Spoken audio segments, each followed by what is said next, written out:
Kalau kita ngomongin ekonomi, sebetulnya ada dua mesin utama yang bikin semuanya jalan. Pertama, apa yang kita belanjakan atau konsumsi. Dan kedua, apa yang kita bangun untuk masa depan atau investasi. Nah, dua hal ini adalah detak jantung pertumbuhan ekonomi. Dan kali ini kita akan coba bedah bareng-bareng. Mungkin kedengarannya rumit ya, tapi jawabannya ternyata ada di kegiatan kita sehari-hari loh. Setiap kali kita beli kopi di pagi hari atau saat sebuah perusahaan memutuskan untuk bangun pabrik baru, sadar atau enggak kita semua sedang ikut memutar roda perekonomian. Dan inilah dua komponen utamanya, konsumsi dan investasi. Konsumsi itu ya pengeluaran kita sehari-hari. Kalau investasi, itu lebih ke pengeluaran untuk membangun sesuatu buat masa depan.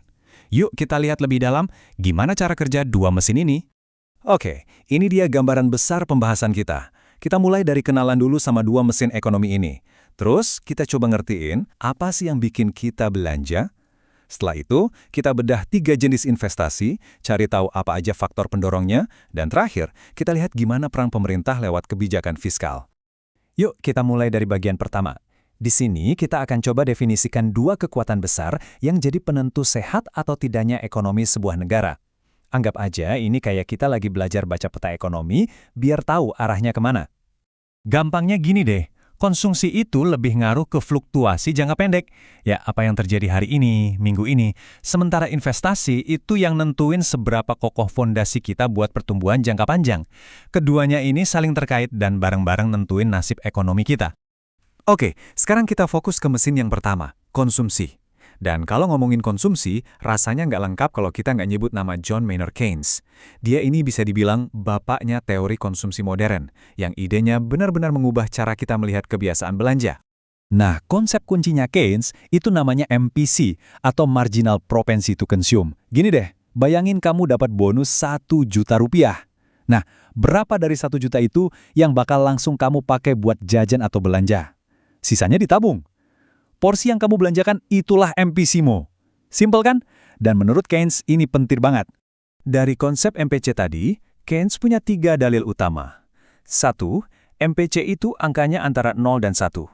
Ya iyalah, masa dapat bonus 1 juta belanjanya 2 juta? Kedua, katanya makin kaya seseorang, porsi pendapatannya yang ditabung makin besar. Dan ketiga, yang paling penting buat Keynes, adalah penghasilan kita saat ini yang jadi penentu utama kita mau belanja apa. Nah, coba ingat-ingat poin nomor 2 tadi ya, karena ini bakal jadi seru nanti. Tapi, teori kan harus diuji sama data ya kan?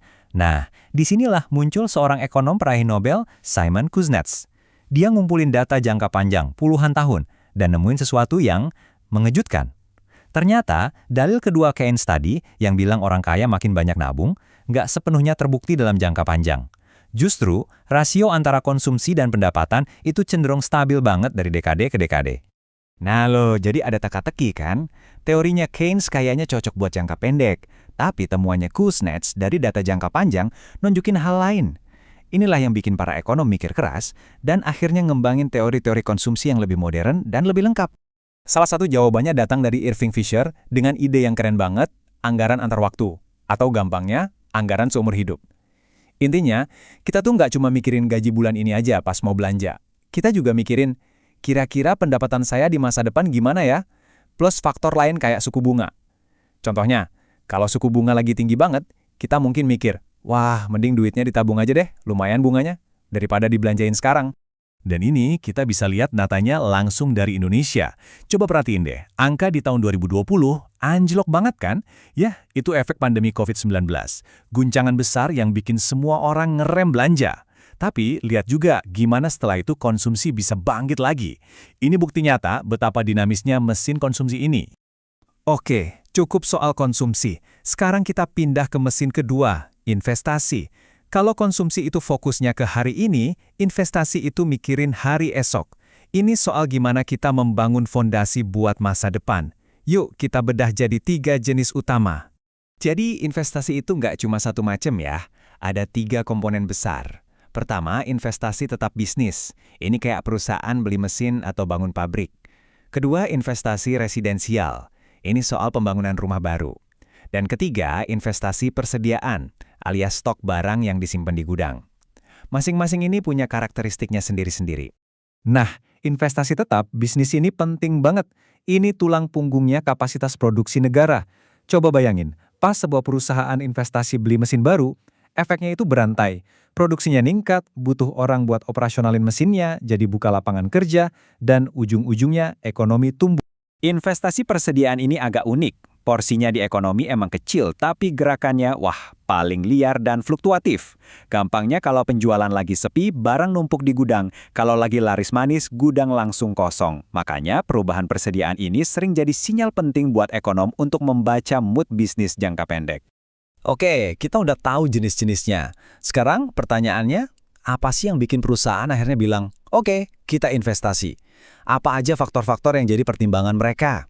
Sebenarnya logika dasarnya itu simpel banget, dan ini dirangkum dalam model neoklasik. Intinya cuma perbandingan untung rugi. Perusahaan bakal investasi, misalnya beli mesin baru, cuma kalau mereka yakin keuntungan yang didapat dari mesin itu bakal lebih gede daripada biaya buat belinya. Masuk akal kan? Nah, ada 3 hal utama nih yang nentuin berat ringannya timbangan untung rugi ini. Pertama, suku bunga. Makin tinggi bunganya, makin mahal biayanya, makin berat timbangannya. Kedua, kebijakan pajak. Pemerintah bisa kasih pemanis lewat insentif pajak biar timbangannya lebih ringan. Dan ketiga, jelas, teknologi. Ada teknologi baru yang bikin investasi jadi jauh lebih profitable. Oke, bagian terakhir. Sekarang kita gabungin semuanya. Gimana caranya pemerintah bisa ngoprek atau ngatur kedua mesin ini? Konsumsi dan investasi? Nah, disinilah peran kebijakan fiskal. Ini adalah alat pemerintah untuk menyetel mesin ekonomi biar jalannya mulus. Contoh paling gampang dan paling kita rasain bareng-bareng ya, waktu pandemi kemarin. Itu kan guncangan yang luar biasa, bikin mesin konsumsi dan investasi mendadak macet. Nah, di saat kayak gitu, pemerintah, termasuk di Indonesia, harus cepat turun tangan pakai kebijakan fiskal darurat. Dan ada 2 resep obat utama yang dikasih pemerintah kita waktu itu. Pertama, kasih bantuan tunai langsung ke masyarakat. Biar apa? Biar daya beli tetap ada. Kedua, potong pajak, biar uang yang ada di kantong kita lebih banyak. Tujuannya cuma satu, mastiin mesin konsumsi nggak sampai mogok total. Jadi intinya apa? Konsumsi dan investasi itu bukan cuma istilah di buku teks ekonomi. Ini adalah 2 kekuatan nyata yang setiap hari ngebentuk berita yang kita baca, keputusan pemerintah yang ngaruh ke kita semua, bahkan sampai ke kondisi dompet kita masing-masing. Sebagai penutup, saya mau kasih satu pertanyaan. Nanti kalau Anda dengar berita soal pemerintah naikin suku bunga atau ngeluarin paket stimulus baru, coba deh tebak. Ini mereka lagi mau nyetel mesin yang mana ya? Konsumsi atau investasi? Kalau kita bisa ngerti itu, cara kita memandang berita ekonomi pasti bakal beda banget.